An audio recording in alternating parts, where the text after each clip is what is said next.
Hey, everybody, welcome back to Xi4p Podcast, the show where we take a look at comics, mutants, magic, and marvels week after week through their many monthly titles. I'm Nico, and you guys can find me on Twitter and Instagram at NicoAction. That's NicoAction. And I guess I am the Mary Marvelous husband to Nico. Kevo, you can find me at Kevo Really, Kevoreallly. And I'm Nathan. You can find me shipping Cersei and Dane on Twitter and Instagram at DazzlerAOA. And that makes me Rod at Rod, the RODCOMMATHE. I did it. Oh, I'm so smart. Yay! I followed I'm so smart. You need to do like the thing. Yeah, actually, if you put the shoulders in it, you do the follow fingers, it gets really exciting. It makes saying your own name fun. I got that. It's the little things, right? Because do you know who needs a lot of little things and like stat? Dane Whitman, who is not having the best day any Black Knight has ever had. And considering the number of bad days this Black Knight has had, we're talking about some stupendously severe situations. We are here today to discuss Black Knight, Curse of the Ebony Blade, and if you ask me, quite another number of ebony items as well, by Speaking of little things. Right? By Cy Spurrier, who right now is rising to significance again in the world of X-Men after a number of successful turns in the pages of X-Men over the years, whether it's X-Club or X-Men Legacy, starring Legion. Cy Spurrier has been a huge part of the X-Men narrative for a long time, and now here he is on Black Knight. These are issues 3 and 4 of the series, the anti-penultimate and the penultimate. These both have art by Sergio Davila, and these represent a significant moment of change for Dane, who I feel like has spent the last, when was the crossing? That was like 2000, that was 94, right?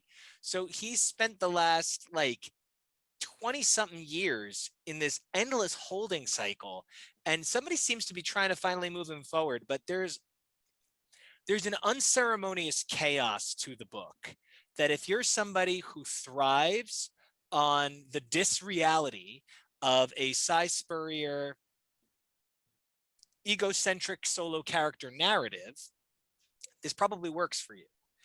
If you're somebody who likes your characters likable, probably not. So guys, I want to know whether it's Nathan and Rod, two of our most consistent collaborators and voices, or Kevo, technically our first ever co-host. How do you guys feel about what has become one of the most polarizing stories to come out of Marvel, featuring the Black Knight in some time? I'll go first. Yes, please do. I don't. Well, before these 4 issues came out, I didn't really care about the Black Knight. I just remembered his name before we recorded. So there you go. But Cy Spurrier does good with making me care about characters. And I feel like a lot of writers at this day and age, it could be biased because I'm reading at this day and age, but a lot of writers right now are making characters that a lot of people probably didn't necessarily like and are making them likable, or at least care about them, if not likable. And I feel like I care about the Black Knight now more while reading this story. Like, I know that he struggled, that he has like mental disorders, that he's trying his best, even though like the power he get is like going against his disorder. It's just like, it's a really like heartfelt story that you want to root for him, even though you know he's going to fail. And I kind of like that. It's so hard, right? Because like I grew up on The Gathering. I grew up on even like old 80s back issues of like, the Assault on Mount Olympus Avengers. So like he was like so huge and big in those, and like he was together, and like, yeah, his sword took out Marina and he got like the curse from it, but like, like he was together as a hero. And I'm over the last 20 years since then, he's really fallen apart, and you're kind of like, what's going on here? I see the pieces trying to come back together. I don't know that I love the Mordred rapping in it, but like, at least there's something coming out of it. I was pretty shocked when I opened the page and Mordred was like, yo, yo, yo, I'm old and British. I was also pretty surprised by Mordred rapping. Kevo, I wouldn't have been. Kevo, please save me. That feels like the kind of diva thing that Mordred would do. Yes, and it That does. he would be annoyed when you weren't impressed. He worked really hard on it. He's like, I'm dropping my latest mixtape. With that hair and that suit, I mean, what else do you expect? Most of my experience with Black Knight before this arc, I mean, all of my experience with Black Knight before this arc was the classic stuff that we read for Captain Britain. So this is very, very different from the character that I knew from that stuff in terms of the heaviness and the much richer, more developed mythology. Uh, it's not even just that he's a bummer all the time that makes it hard. Uh, I don't know. I'm enjoying a lot of it. I really am. And the surprise appearance from Thor definitely knocked me off my feet. Ooba, I ooba. I was saying earlier, I think it's really funny and yet considerate that they condensed his entire appearance into one issue, like as if this was a television show and they could only pay him for the one episode. Well, and I love that you put it that way because in a lot of ways that is kind of the format the comics have taken, because then there's one issue that they need to run by the Thor office. There's just one issue that needs to worry about having Thor character models. So if, gosh forbid, that the artist fall off schedule, it's not like Marvel has ever pushed their artists so hard that they fall off schedule. Never in a million years. They would never do that. No. Oh, so is that why Merlin hasn't actually shown up yet? They want to make sure that he doesn't have to be paid for too many issues. Well, they have to run it by the X offices, I guess. Do they own him now, or Well, like? And my question is, who is in charge of the character model for Merlin? Because we've seen Merlin look so many different ways. Mhm. And Yeah. who's in charge of the character model for, like, because I feel like Dane has one very specific look and Sir Percy has one very different look. And I feel like Sir Percy and Dane both are pretty consistent to who they're supposed to be. But I feel like characters like Mordred just sort of looks like a greasy guy that you shouldn't buy a ticket off of outside of a concert. He looks like an off-brand Prince Valiant. He looks like every single Arthurian dude who looks like kind of skeevy. Yeah, he's got a greasy bowl cut, and I'm just Yeah. not here for it. Give me And- Vandal Savage vibes.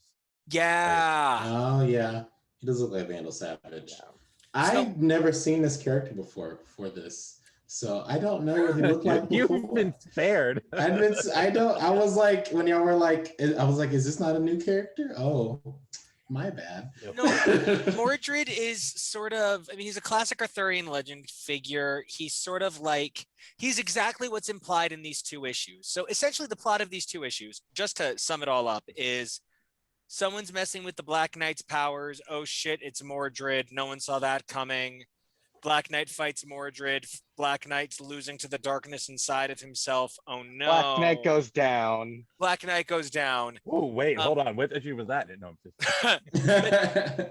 This does introduce something that I really enjoy. Number one, there is an infusion of spectacular female characters, whether it's Jax or Elsa Bloodstone, and the idea that Elsa wants another Bloodstone so she can be Elsa Bloodstones. But the other thing that I thought was really interesting is the 4 Ebony items. We start to think that they're like super magical ancient artifacts. It turns out there's like just like a forge making ebony items. And I love this idea that Mordred is like, if I can't be the Black Knight, I'll be the Black Crown Haver. I'll be the Black Queen. Yeah. And a dark queen shall Whoa. rule with the ring. And it's that scene where Tilda Swinton. Tilda is looking all Yeah. sorts of like Captain EO, right? And so I found myself in love with the idea that the mythos could be inherently made better by creating a jumping on point that separates the old from the new. Kevo, you have 60 something issues of experience. Rod, you said that you feel like you have very few. And Nathan, you have a really strong knowledge of his 80s and 90s material. And I feel like this idea of the many ebony items, the ebony crown, the ebony dagger, the ebony chalice. I'm not saying that I exactly need Black Knight and the Lords of Ebony, but I do feel like there's something really cool in a way that's not exactly give everybody a green lantern ring, a blue lantern ring, an orange lantern ring. It's a little bit newer and a little bit more customized to the user. How do you guys feel about this reinterpretation of the Black Knight lore, which was always about one guy can, one guy is special enough, one guy is sacred enough, and now it's sort of like, grab a cup, try the hat. How do you guys feel? Yeah, right? How do you guys feel about this? It's Okay, you go. It's like extra special Captain Britain. It's like, you can have the sword, or the cup, or the shield, or the necklace, or the staff, or the necklace, or the brooch. And come in this weekend and you can get 3 shirts or 2 pairs of socks here at Joseph A. Bank. I can't believe that all the things I can't believe that all the things Nathan said just now are real though. Like, you didn't make any of them up. Those are all Captain Britain accessories. Like, they just love accessories in England mythos, I guess. Don't forget he had that badass boomerang. I never knew about it. I believe Captain, you. They didn't have the ability to to make his other items. So when the magazine did a giveaway, it was a pop-out boomerang. I thought you were talking about Megan for a second, and I was like, hey, hold on. No, I said boomerang, not boom-ass girl. Okay. I do like all the things though, because I don't know a lot about them again. But I feel like, especially with the cover of the last issue, isn't number 5 the last issue? Yeah, the number 5 is the last issue. It's to be concluded. So in the cover, you well, I mean, you know, it's gonna be continued because it's Marvel. It's never gonna end. But but I like that he has the crown, and I like that in the cover, Jax has the sword because she might get resurrected. Because I really like her. I don't want her to stay dead. But I hope in the end, like, either they're like teaming it up together, or like she has the sword now and he has everything else, and he can be like, kind of like move on and make the magic his own, you know, because he broke like the Merlin's curse to it or whatever, and like he doesn't have to be angry all the time anymore, and this can be like his own thing now. So I really agree. I really like the idea of sharing the burden, because it doesn't erase the darkness that he's going to have to feel and embrace in any way, but it makes it a little less intolerable. And they've basically spent the entire arc wanting us, like, making us not want him to feel alone. And so that would be cool. And you know, he should just team up with Excalibur. Like, hello, like, she's got the sword and everything. Like, yeah. Like he did with New Excalibur for the Arthur arc that Frank Thierry filled in on.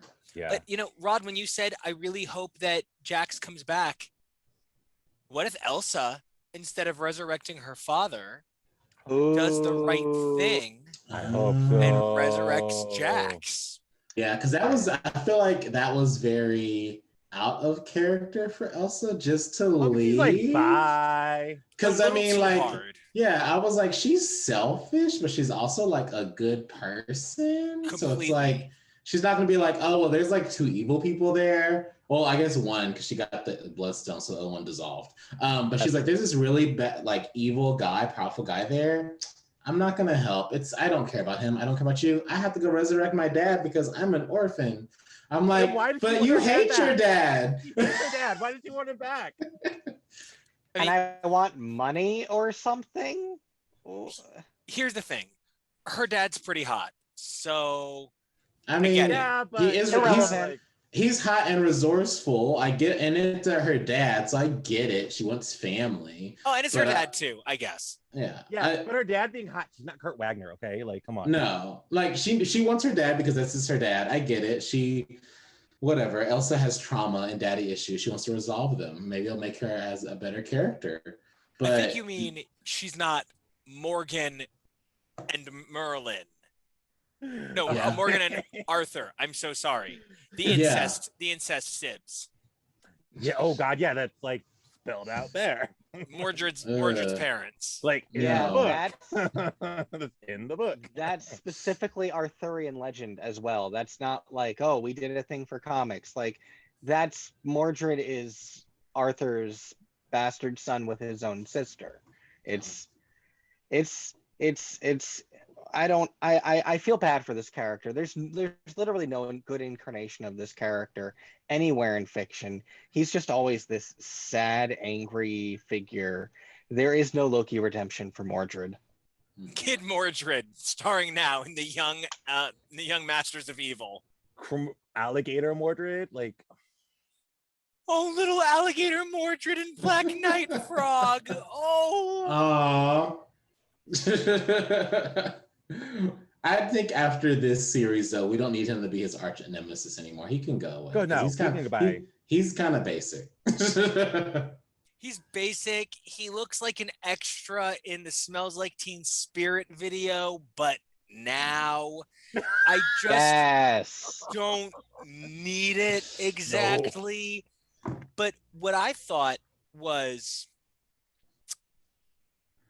I feel weird because it's a device I have specifically employed in my own comic, right? So as a writer of Kid Riot, one of the things I like to do is I like to use a lot of grid. I really like 9-panel grid. I like 8-panel grid. And I also love sacrificing the grid and having storytelling pages where it's about narrative. It looks a little bit more like a picture book or a folklore book. And I thought Cy Spurrier and Sergio Davila's interpretation of the surrender of panel to the freeness of negative space was like, if they ultimately publish a Scarlet Witch Darkhold, I would love it to be by these guys. I thought some of the pages of narrative storytelling got very, very, very lost. Yeah, agree. I can see that. I mean, I feel like it might have even needed more of that. I feel like there was a point where there's just too much words. This is too much words. It like was too much, yeah. Like I get like the history of England, et cetera, blah, blah, blah. But like we can do that in like 2 pages. And then we can move on. Colonizers. I know. I'm like, we could. I like the history or like the twist on mythological history. Like, I love that, but like, we don't need to tell it throughout the whole book and like over issue. Like, that's like probably my main gripe about all this. Everything else I really enjoy, but that I was just like, oh, we're going back in the past again. All right. Oof, well, let's what else are we learning? And like the people that know it, that it's kind of for, probably don't need it quite as much. And the people that it's not for probably don't want to feel like you're going after our toes with a sledgehammer. Mm-hmm. Now, Kevo, something that you mentioned in the green room, then you've mentioned on the first 2 episodes when we covered the King in Black special, and then we covered the first issue of the mini and the second issue. You've commented that you specifically feel perhaps that Cy Spurrier's narrative storytelling is here a little muddled under the weight of re-arguing Dane's importance in a way that ultimately reads as self-importance. Mm-hmm. How do you feel with this double block of issues? Because you talked about the King in Black special and issue 1 together. So you've talked about 2 issues twice now. How do these 2 issues further into the miniseries explore those ideas? I would be hard pressed to make too much of a judgment call on that without issue 5 and further understanding his intentions of just dropping the blade. I don't really understand what his plan was there yet. It feels like there is still yet a twist coming, or at least I hope. I hope there was a plan. And I really hope that it's been a build up to seeing him do something not selfish for once. But with that in mind and with that hope in mind, I feel like these 2 issues built more towards something than the self-pitying of the first few issues where he was like literally throwing up on himself, that was too much. And I feel like that is my biggest criticism of this arc, is that I feel like emotionally and with character motivation, it's all over the place. Like there's the one page where Dane says fuck off and then says he calls Mordred a freaking weasel. And like those are so incongruous in terms of severity of language that the fact that they're back to back makes them all the more jarring out of the Gosh same darn you, character's fucko. mouth. Yeah, like what is that? And I feel like that is very symbolic of the whole arc in terms of the way that the characters are behaving. Like we've been saying with Elsa, where all of a sudden she just takes off. And even if she is watching from the shadows and is going to jump in at the last second, why? Why go to all of that effort? And some of it feels like forcing the figures into positions that don't really feel natural for them for the sake of getting to the next story beat. And I have to wonder if there were better ways to get to the next story beat. Yeah, that's my biggest thing, is probably the characters being like, Elsa doesn't really seem like Elsa. There's a lot of revisionist history with Dane and Cersei. Like that wasn't necessarily a oh my god, I'm gonna miss Cersei relationship. That was a very like Cersei was obsessed with Dane. Dane really kind of liked Crystal more anyway, but he like had to go with Cersei because, you know, mine, whatever, all that stuff. But yeah, it's a little bit of re-envisioning of some storylines. And you know, I think the idea of the pleasantly achieved retcon is one of Cy Spurrier's greatest talents, especially over in the pages of Way of X. The way he deftly skips things that maybe don't need to be brought up and warmly embraces the things that do is significant to the storytelling. But something that I find very troubling about this issue is perhaps it feels like the revisionism is the happy times for Dane. They're just gone. Now, you know, one of the things I've really wanted to talk about with you, Nathan, is the implicit overstatement of Cersei in that dream sequence. It was very, in that vision, it was very clearly MC unification, Yeah. right? Now, do you feel that there is even a possibility? Like, do you see this Black Knight fitting in with Kieran Gillen's Eternals, let alone the Eternals at all? He was never an Eternals character. They Right. served together in Avengers and Exiles. So, what is it about this character being paired with that particular? I mean, in many ways, Cersei is just Vampirella in green. So, like, what in fuck's name, Nathan? Justify it. Okay, first off, if we're talking like my go-to costume, it's like the bomber jacket red outfit in like later Avengers, because that is fucking killer. Like, oh Oh, my god, it's yeah. like that's from like the like Ron Gathering, yeah, Mars, yeah, like yeah. DeFalco era. Yeah. Yeah, yeah. I was like that green one is like is tacky. But like if Dane Whitman it was like very like though like the precursor to the JLo dress though, like a little bit like Um, but anyway, if that Dane Whitman had served on the Avengers with Cersei, there is no fucking way that Cersei would have given him the time of day. Like he's too like broken and like what self-loathing. the fuck? Yes, self-loathing. Self-loathing for sure. Thank you. Oh my god, yeah. That Cersei will, if Cersei meets him in this state, she's not gonna have anything to do with him right now. And with their history together, I don't know that they really need to be back together, because that was really like, let's be honest, that was not a healthy relationship at all.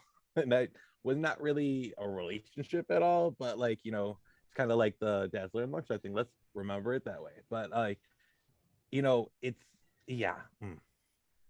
Now, Rod, my question for you is probably a little bit more complex in that, I feel like the Eternals are characters that a lot of people vaguely knew of, or they knew that people loved them passionately. And I have to imagine, especially with when you jumped into comics, you don't have a great depth of Eternals knowledge. You probably have a little bit more specific Eternals knowledge. And knowing that you represent a really great benchmark of Marvel Universe fans, did this Cersei appearance impact you on a comics level, or did it impact you on the upcoming Eternals movie level?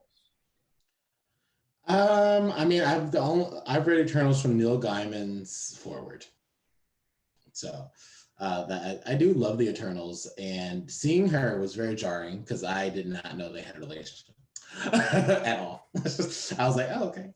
Why is she here? What you Why doing? why would she be with him? I'm judging her. I thought she had better taste. So I was like, I thought you were like this hot goddess being that like went with great men.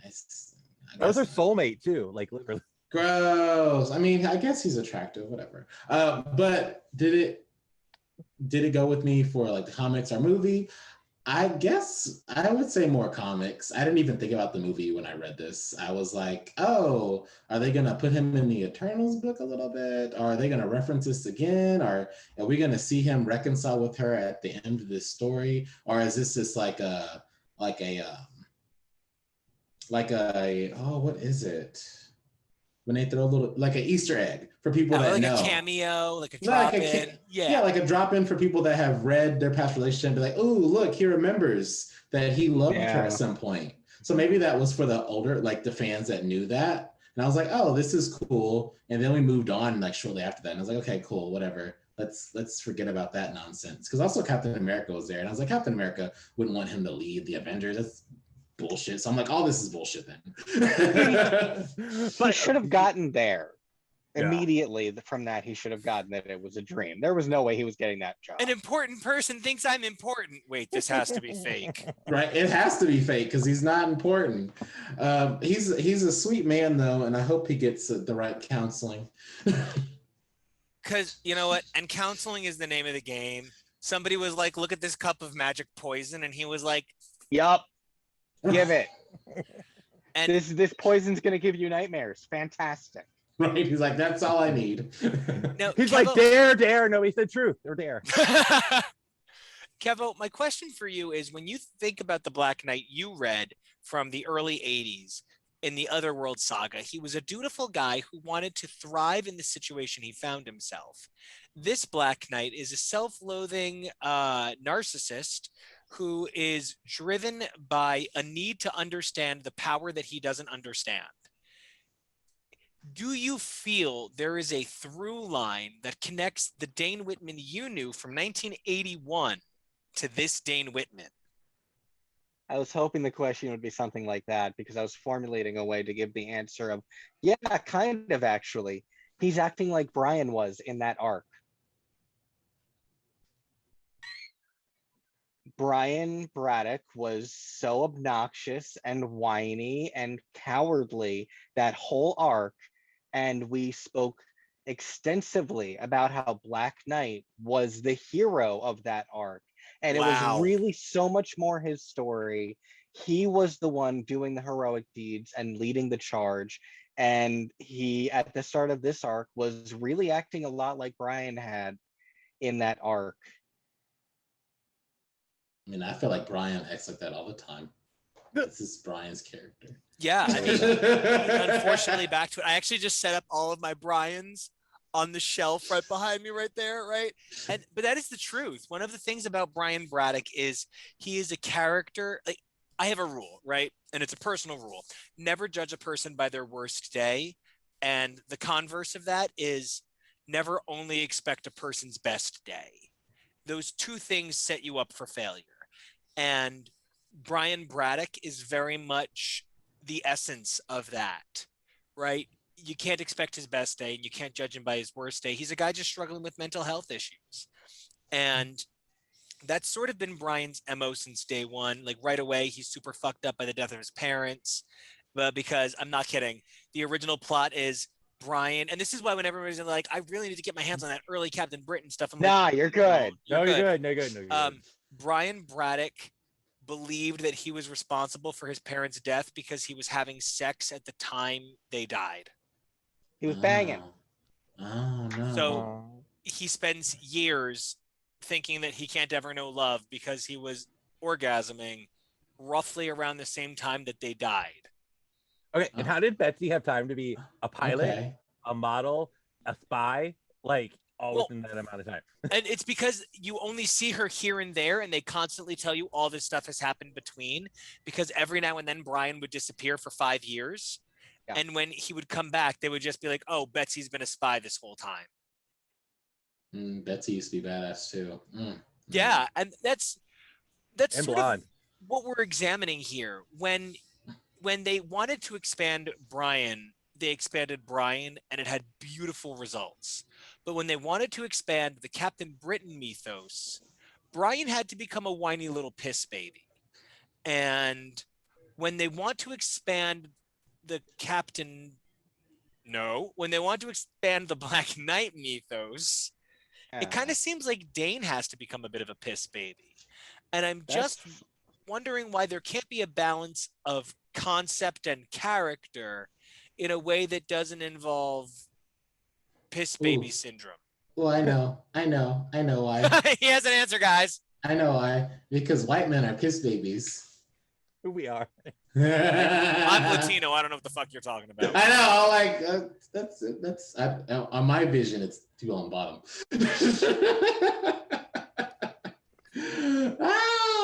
I thought it was funny in my head. Oh, it was funny out loud to me No, too. okay, you're right. White men falling down. That's pretty much this. That's pretty much the root of all evil is white men falling down. And you know, it's really interesting that we're talking about a couple of white characters that are going after the ebony power. That's usually a Wakandan story. Yeah. It is. I have to say, in comparison to Brian's stuff, at the very least, it feels like they are building up a character in contrast to Dane being so obnoxious and falls downsy with the character of Jax. Whereas when that was going on with Brian, there was no reason for it at all. Yeah. It was just the 80s. So now my question for you guys becomes, what do we think of the strong dynamic women that are very much the center focus of this story? I am a fan of Dane, and of course that means I accept Mordred goes with him, but neither one of them has really moved any of the four of us. I've been much more invested in the better parts moments of Elsa, although I will agree that her characterization has been a bit all over the place. And I find myself very drawn into this new character of Jax. This is not the first time a character has been given a powerful British sword that has made a new female character very dynamic.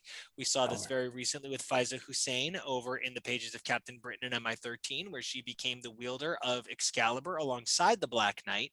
So this continues a tradition that the character has already had of having very strong, well-defined female counterparts as opposed to sidekicks, because I don't know that Jax even plays as a sidekick. For my money, I do hope Elsa resurrects her and the two of them go off on adventures. That kind of be more my thing. But what do you guys think about the infusion of powerful, we said in an earlier episode, Yannick, but I think a little bit more genuinely feminist ideology into the overtly patriarchal and oppressive idea of the Black Knight and the power that is hereditary to the males of this lineage? Well, I don't know about that. But I do have a point in my head that I wanted to say that kind of goes with that, honestly. That I would be okay with, because I don't know if y'all read it, but it's like a short story like this, the Iron Fist mini that happened that ended like last month, the month before that. And yeah, just wrapped up. Yeah. Yeah, and at the end of it, I guess spoilers, I don't know. I don't really care. But he stops being Iron Fist, and like nobody has said anything. I feel like I'm the only one that's mentioned it, that he's not Iron Fist anymore. He's just Daniel Rand, and no one is like, hasn't appeared in the comics again. So that I would be okay with them doing this with the Black Knight and then making Jax like the Black Knight or some kind of knight or whatever. Like her taking the mantle some kind of way and him just kind of going away and having these little minis be like, well, we're going to take this older character that's been around for a while and they're tired and they don't want to do it anymore. So they're going to retire. So that's fine. I'm good with that. And then they can go to the Expendables, but for Marvel Comics. And it can be a bunch of old guys who used to have powers, but not anymore. There you go. Daniel Rand can still do karate, so there you go. I would also enjoy that, but then I wonder what about Kit Harington and the Eternals? Eternals, sorry. Know the, Kevo. Check your privilege. I know. Check the privilege. That's my only question. But otherwise, yeah, no. Why not?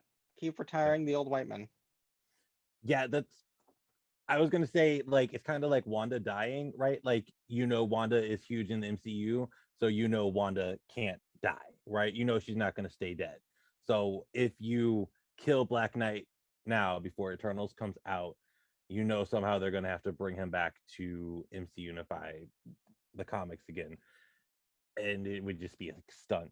And my concern with Jax becoming the Black Knight is that she would be exactly like Faiza, where Faiza rarely shows up outside of the comic that she was introduced in. And another thought like I had was like oh my god, I've like new Excalibur, like he wasn't like this in like, when was that, like mid 2000s? Like what happened to him in these last like 15 years? He wasn't like getting Captain Britain in MI13 2 years later either. Yeah. No, I'm like, what happened to him? Like, oh my god. I don't know. I think we're facing an era where we're being forced to reconcile the characters that we kept afloat simply for the sake of IP. Something that a lot of people might not realize, that is, in order to maintain a trademark or copyright, one of the things you need to do is publish certain things with certain frequency.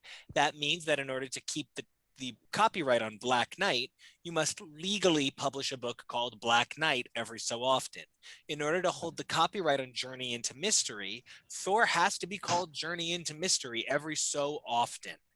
And I think what we're finally seeing, and those are actually known as the Mickey Mouse laws that extend copyright and trademark because Disney was so involved in creating those laws and getting them passed. So I think what we're seeing come due is the misapplication of the Mickey Mouse laws over the years and how that eventually affects and corrodes a story entity. It's why things like Agents of Atlas just got bounced to a different idea. It's why the Champions went from a former X-Men and Avengers team to all the kids of the Marvel Universe. Because if you don't use it after a while, it becomes public domain. And I think we're finally seeing Marvel try to fix the fact that they have worked to keep the name Black Knight afloat aimlessly over the course of the last 20, 30 years. If you guys have a main hope for issue 5, what would it be? I mean, for me, I kind of like the idea that the cover shows Dane wearing the crown and how that can symbolize the power of his mind being unlocked, where he can control the situation and passes on the sword. And maybe he even deals with the crazy of the sword in his head for her, thanks to the crown, so that we can have a character not marred by this sense of, because bad guy inside of your head giving you superpowers is just a metaphor for drugs. It's just a metaphor for cocaine and steroids, and it's just a metaphor for a thing that gives you power makes you weak. And well, it was all over the 80s. Yeah, I think we're done with it. I think we're so far past it. I think we've evolved past it as a culture telling stories. It's why I don't ever really buy into, it's why my least favorite storyline on Buffy ever was Willow's addicted to magic, because I think we need to be careful with heavy-handed reduction of actual struggles of people facing addiction. And if we could recreate this idea as a central notion of power and ability without the false identity of addiction outweighing the benefits, I think we would not only have a stronger character, but we would be moving past an archetype and a trope that deeply limits those it's applied to. What do you guys hope for from issue 5? I'm only hoping that we take down an archetypal trope. That's all. That's all. I feel like that's what's probably going to happen, honestly, because I feel like that's why we got all the dozens of visions of the history of like how this all came to be, what Merlin did, how the sword is made and all the other items. And he just fused them all together, and now like the sword is probably gonna get to him too or something. He's taking all the bad energy, and then he's probably going to get destroyed, and the bad energy is going to go with him. So now the items will probably be just like magical objects that aren't like, negative bad juju. So like I think that's what's gonna happen. Like he's gonna be like, oh, I don't have to be self-hating and evil anymore to try to be a hero. And I'm going to resurrect Jax somehow. I don't know. No more super heroic negging. No more superhero negging. And then at the end, he goes into a psychologist's office and is talking about his problems. What do you think this is, DC? That's what needs to happen. And I hope that's what happens. He needs to talk to a specialist. That's what I hope. Anybody Nathan else? or Kevo? I was looking at go Kevo. I just don't want Dane and Jax to kiss. I'm so sick of straight people right now. Jax, Because I don't assume if she picks up the sword that she is also of Arthurian descent. Maybe she is. She's But probably just apparently an Marvel alternate doesn't- universe Black Knight. Marvel doesn't have a problem if you are from the same bloodline with you making out right now. So whatever. I'm just so tired of straight people. oh no, ew, alternate reality of Dane. Oh, that would be so awful for Jax. I don't wish that for her. I'm so angry my mouth is just a tiny anus. I'm just like, You went full Maggie Smith. They're probably gonna have. I think they might just stay friends, hopefully. But yeah, I hope so. If a kiss happens, I won't be surprised because they had that please, little. no. I won't be surprised. I don't want it, but like, I won't be surprised. Straight people can't help themselves. No, they can't. Since this miniseries always seems to like afford guest stars for one issue, I want like Brian to show up and like Roma and Merlin and like all of that stuff. And like because like come on, like those characters, like yes, they have so much of their own history and everything, but they are so tied with Dane. Like it's weird for them not to show up and for Elsa to be the one to show up in this book. I hope there is some sort of redemption for Elsa just like piecing out of the battle, and like obviously Jax will be resurrected, and I don't know if I want her to be Arthurian line because that would just like saddle Mordred on her, and nobody needs that. Yeah. So, yeah. True. Don't do that. Make her own person without all the history mumbo jumbo. Yeah. Absolutely. I think there's a lot of room for her to be her own character. Yeah. I don't expect that we would see Merlin, but I would love to see Roma show up. She'd be like, sorry again about Dad. Welcome to the Italian restaurant. And that dress she has now, like. Yeah, I would love to see that. I like her a lot. I don't know much about her exactly, but in Excalibur, she's really cool. Well, guys, any final thoughts on Black Knights 3 and 4 before we head into the final issue to be released next month? I'm genuinely excited. That's all. Yeah, same. Yeah. I'm excited. I've liked these 4 issues despite their problems. I mean, every comic has problems. Yeah. It made me want an Elsa Bloodstone book even more. Every time she shows up, I want a book. Marvel, get your IP with the Elsa Bloodstone book so you can keep her IP. Where is that book? Right, exactly. Just a book called Bloodstone. Right? Yeah. Where's that book, Disney? You need to keep the Bloodstone IP. Let's call their lawyers right now. The annual could always be about Ulysses. There could be a one-shot about Cullen. Just do it. Just call it. I don't want Nico. I don't want no damn one shots. I want a full series. No, see, there could be one shots that tie into it about the other Bloodstones. Sure. So the ongoing can be about Elsa. Okay. Make it a Bloodstone Empire. I want that buddy book combining. I want that buddy book with Elsa and her old Next Wave teammate, Tabby, and like that would just be amazing. Like that'd be cute. That'd be so cute, like getting drunk together, like killing monsters, like bam, bam, firecracker. But for issue 5 of this, The one thing I don't want is just don't have Crystal show up. Like, let's just forget that ever happened. Like, yeah. The Inhuman? Yeah, this has already been a super deep dive into the continuity of an era that's hard to collect, of an era that's hard to read properly, of an era that introduces an alternate universe teenage Tony Stark that nothing ever comes of. So, like, there's a lot of reasons not to spend too much time rehashing Black Knights gone by and rather focus on the many wonderful Black Knights we have at the end of our many wonderful Black days. Now you made me think of Wasp as an actual wasp, and I'm horrified. I forgot when she was a giant wasp. Yeah, giant that was wasp. rough. I'm thinking of her as a very repressed lady from the Northeast. Yeah. We don't Accurate for talk some about part. money in public. That's cute. Well, guys, thank you so much for coming out for our coverage of Black Knight 3 and 4. We will, of course, return to cover Black Knight 5, again by the amazing team of Cy Spurrio and Sergio Davila. And until next time, guys, keep those Krakoan gateways open, those mutant lights lit, and we will see ya. Bye.